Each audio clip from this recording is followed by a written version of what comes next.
वंदे मातरम। 9 अगस्त है आज। 15 अगस्त हमारे देश में सबको पता होता है, मनाते हैं। लेकिन अगर ये वाला 9 अगस्त नहीं होता ना, तो आप और हम 15 अगस्त कभी नहीं मना पाते। आज़ादी 9 अगस्त सन 1925, शाहजहांपुर एक्सप्रेस, जहां पे काकोरी कॉन्स्पिरेसी की गई थी। अंग्रेजों ने उसको नाम दिया काकोरी की लूट या काकोरी डकैती। गधे थे, क्योंकि कॉन्स्पिरेसी इतनी बड़ी थी कि इतने बड़े साम्राज्य की जड़ें जो है ना, जड़ें पूरी हिला के रख दी। किसने? हिंदुस्तान सोशलिस्ट रिपब्लिकन आर्मी, जो बाद में बन गई। लेकिन उस समय जो थे राम प्रसाद बिस्मिल साहब, अशफाक उल्लाह खान साहब, चंद्रशेखर आजाद साहब, रोशन सिंह ठाकुर साहब, सचिंद्रनाथ बख्शी साहब, मनमनाथ गुप्ता जी, ऐसे ऐसे हमारे क्रांतिकारी, जिनने अंग्रेजों की ना पूरी बिसात, पूरी जो उनकी पैरों के नीचे जमीन हिला के रख दी थी। कैसे? आप आने वाली पीढ़ियों को ना, अगर आज हम ये नहीं बताएंगे तो मुझे लगता है कि बच्चों को तो पता ही नहीं चलेगा, है ना। क्योंकि आज़ादी कितनी आसानी से मिल गई ना हमारे इधर। आज़ादी के लिए ना बहुतों ने बहुत कुछ किया है। मैं तो इसको जिम्मेदारी मानता हूं कि मुझे फर्क नहीं पड़ता कितने लोग इस वीडियो को देखते हैं। मुझे ये भी फर्क नहीं पड़ता है, क्योंकि मुझे पता है इस देश में वायरल किसी और टाइप की चीजें होती हैं, है ना।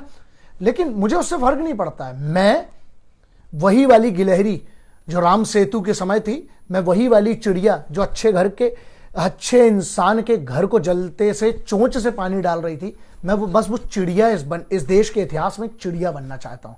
इतिहास डिसाइड करेगा कि मैंने इस देश के लिए क्या किया कि नहीं किया, भाड़ में जाए, मुझे उसका भी फर्क नहीं पड़ता है। मुझे एक चीज का फर्क पड़ता है, क्या मैंने कोशिश की कि नहीं। आपके बच्चों को और आने वाली जनरेशन को क्या यह पता होगा कि 9 अगस्त सन 1925 में, 9 अगस्त 1925 क्या हुआ था उस रात को? कौन थे वो आशिक जिनने अपना सर्वस्व निछावर करके इस देश के लिए अंग्रेजों की एक पूरी की पूरी हुकूमत को हिला दिया था।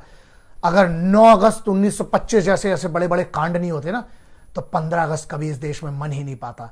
लेकिन ये आपकी और मेरी जिम्मेदारी है कि अपने बच्चों को जरूर पढ़ाएं कि उस वतन के, इस हमारे हिंद के आशिक कैसे कैसे आशिक, यार क्या कमाल की कॉन्स्पिरेसी। जब मैं कहता हूं ना ये केस स्टडी, मैंने तो उसकी केस स्टडी की है, लगभग 6.5 साल तक पढ़ा है।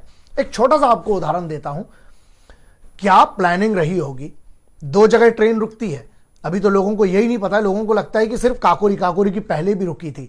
मतलब छोटी सी एक बात है, लोग कहते हैं या एविडेंस कहते हैं कि 8,000 रुपए की चोरी। अबे चोरी कैसी वे? हमारा खजाना ले जा रहे हैं अंग्रेज, चोरी कैसी वे? लूट, काहे की लूट यार? अगर लूट करना होते तो ट्रेन में बहुत सारे लोगों को नुकसान पहुंचाया जाता। किसी को नुकसान नहीं पहुंचा, किसी भी इंसान को नुकसान नहीं पहुंचा। एक हत्या हुई थी, एक बाय मिस्टेक बनी बात है जो उस समय की हथियार से चल गई थी। लेकिन वहां पर भी चाहते तो हथियार थे क्रांतिकारियों के पास, कत्लेआम मचा देते, लेकिन नहीं, क्योंकि ब्रिटिश एम्पायर में जो काम करने वाले थे, जो वो कहते थे ब्रिटिश एम्पायर, वो कौन थे? वो भी तो हिंदुस्तानी थे ना। लेकिन जब ये 1927 में जब ये प्रूफ हो गया कि चलो इन लोगों को फांसी के लिए और बहुत सारे ऐसे ऐसे क्राइम लगा दिए गए, किसी को पता भी नहीं होगा। 103 दिन की स्ट्राइक की थी, हंगर स्ट्राइक, है ना।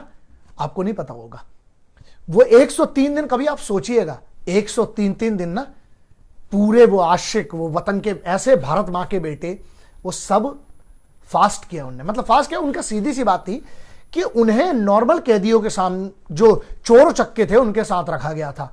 एक सीधी सी मांग थी, बिस्मिल साहब, अशफाक उल्लाह खान साहब।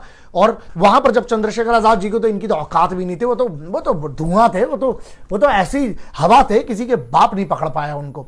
और बनी उनने जब अपने आप को गोली मारी थी ना, उनने 10 बजे अपने आप को गोली मारी थी। अल्फ्रेड पार्क, कंपनी पार्क जो है इलाहाबाद का, है ना, प्रयागराज का। 6:30 बजे शाम तक जाने के लिए कांप रहे थे अंग्रेज उनके पास तक। उनने खुद को मार लिया, तो उसके बाद भी ये दहशत थी आजाद की। पंडित चंद्रशेखर तिवारी, वो नाम आजाद जी का। तो ऐसे ही थोड़ी इतिहास में। लेकिन हाँ, हमारे इधर भूला जाने की कोशिश है, लेकिन हम जैसी बुलबुलें हैं ना, चहकते रहेंगे। हम जैसे पागल इस वतन की ना ये बात करते रहेंगे कि कर्ज है, तुम्हारे भूलने से कर्ज चुकता नहीं है, कर्ज था, है और रहेगा। तो वही है। तो जब ये एक ऐसा इंसिडेंट है कि उनने सीधी सी बात कही that we are the political prisoners, we should be treated with dignity and as per the rules which are written down there.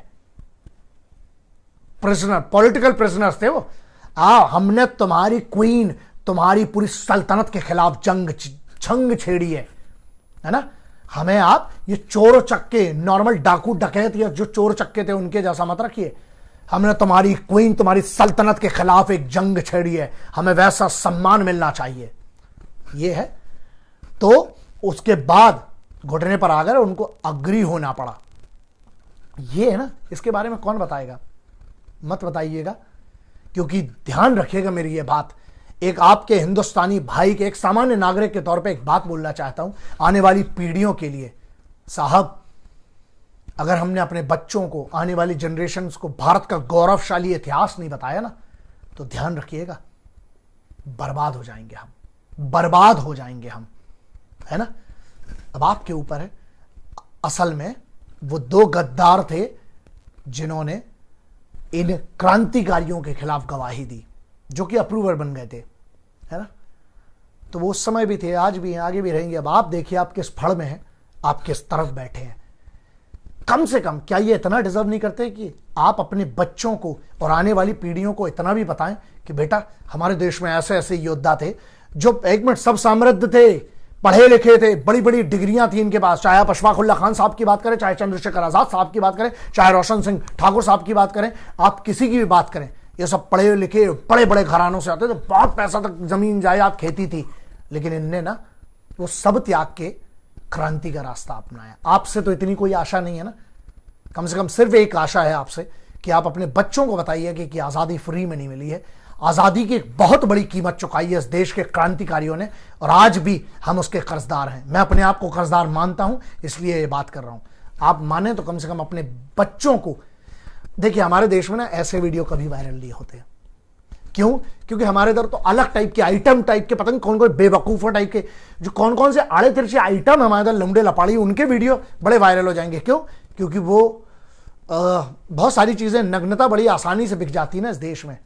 लेकिन दोस्त, मैं एक बात कहता हूं, जिस दिन इस देश में ना, इस देश के लोग अपनी जिम्मेदारी महसूस करेंगे उस तिरंगे के प्रति, इस भारत भूमि के प्रति, उन शहीदों के प्रति, मेरा देश ना न कभी कमजोर था, न है, और न कभी रहेगा।